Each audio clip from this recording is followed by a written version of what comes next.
ಕ್ರಿಕೆಟಿಗ ಶ್ರೇಯಸ್ ಅಯ್ಯರ್ ಆರೋಗ್ಯದಲ್ಲಿ ಚೇತರಿಕೆ ಕಂಡು ಬಂದಿದೆ. ಅಯ್ಯರ್ ಆರೋಗ್ಯದ ಬಗ್ಗೆ ಹೆಲ್ತ್ ಬುಲೆಟಿನ್ ಸದ್ಯ ರಿಲೀಸ್ ಆಗಿದ್ದು, ಶ್ರೇಯಸ್ ಅಯ್ಯರ್ ಗುಣಮುಖರಾಗಲಿದ್ದಾರೆ ಅಂತ ಬಿಸಿಸಿಐ ಇದೀಗ ಸ್ಪಷ್ಟನೆ ಕೊಟ್ಟಿದೆ. ಗುಣಮುಖರಾಗ್ತಾ ಇದ್ದಾರೆ ಅಂತ. ಶ್ರೇಯಸ್ ಚಿಕಿತ್ಸೆಗೆ ಸಕಾರಾತ್ಮಕವಾಗಿ ಅವರು ರೆಸ್ಪಾಂಡ್ ಮಾಡ್ತಾ ಇದ್ದಾರೆ. ಸಿಡ್ನಿಯಲ್ಲೇ ಇರುವಂತಹ ಬಿಸಿಸಿಐ ವೈದ್ಯರಿಂದ ಅವರ ಮೇಲೆ ನಿಗಾ ಇಡಲಾಗಿದ್ದು, ಆಸ್ಟ್ರೇಲಿಯಾ ವಿರುದ್ಧ ಪಂದ್ಯದಲ್ಲಿ ಶ್ರೇಯಸ್ ಕ್ಯಾಚ್ ಹಿಡಿಯುವ ಸಂದರ್ಭದಲ್ಲಿ ಗಾಯಗೊಂಡಿದ್ರು.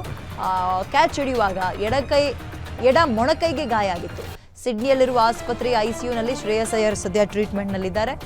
ಅವರು ಚಿಕಿತ್ಸೆಗೆ ಸಕಾರಾತ್ಮಕವಾಗಿ ರೆಸ್ಪಾಂಡ್ ಮಾಡ್ತಾ ಇದ್ದಾರೆ ಅಂತ. ಕ್ವಿಕ್ ರಿಕವರಿ ಆಗತ್ತೆ ಅನ್ನುವಂತಹ ಮಾಹಿತಿಯನ್ನು ಬಿಸಿಸಿಐ ಈಗ ಹಂಚಿಕೊಂಡಿದೆ.